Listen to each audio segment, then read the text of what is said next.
27, 27, 28, 28, 28, 28, 29, 29, 29, 30, 30, 30, 30, 30, 30, 30, 25, 26, 26, 27, 27, 28, 29, 29, 30, 30, 31, 31. అనంతపురం జిల్లా కక్కల్పల్లి మామిడి మార్కెట్ యార్డులో ప్రారంభంలో మంగినపల్లి మామిడి టన్ను 50,000 పైబడి ఇతర రాష్ట్రాల వ్యాపారస్తులు కొనుగోలు చేసిన విషయం తెలిసిందే. రాను బేనేషా రకం మామిడి ధరలు నేల చూపులు చేస్తూ దాదాపు 20,000 పైబడి టన్నుకు తగ్గుముఖం పడిన విషయం తెలిసిందే.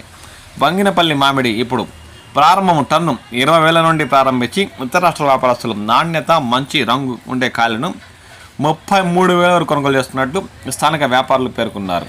అనంతపురం జిల్లా పరిసర ప్రాంతాల్లో ఇప్పటికే మామిడి కోతలు 50% పైబడి అయిపోయాయని, ఇంకా పంటలు 50% ఉన్నాయని, ఇంకా రాబోయే రోజుల్లో బేనేషా రకం మామిడి ధరలు వస్తేనే రైతులకు గిట్టుబాటు లభిస్తుందని వారు ఆశాభావం వ్యక్తం చేస్తున్నారు. తోతాపూరి రకం అయితే ఇతర రాష్ట్రాల ఎగుమతి కోసం టన్ను 10,000 నుండి ప్రారంభించి 15,000 వరకు కొనుగోలు చేస్తున్నట్లు వారు అన్నారు. అనంతపురం చుట్టుపక్కల ఎక్కువగా చీనీ పంటలే పండిస్తుంటారని, మామిడి రకం తక్కువ అని, అందువల్ల ఈ ఏడాది పంటల దిగుబడులు చాలా మేరకు తగ్గడమే కాకుండా తొందరగా పంట కోతలు కూడా పూర్తయిపోతాయని వారు పేర్కొన్నారు. ఇక రాబోయే రోజుల్లో టన్ను 30,000 పైబడి 40,000 వరకు పలికే అవకాశం ఉందని స్థానిక వ్యాపారులు పేర్కొంటున్నారు. ఎందుకంటే ఈ పక్క మామిడి చాలా మేరకు తక్కువ కాబట్టి రైతులకు గిట్టుబాటు ధర లభించే అవకాశం ఉందని వారు ఈ సందర్భంగా పేర్కొన్నారు.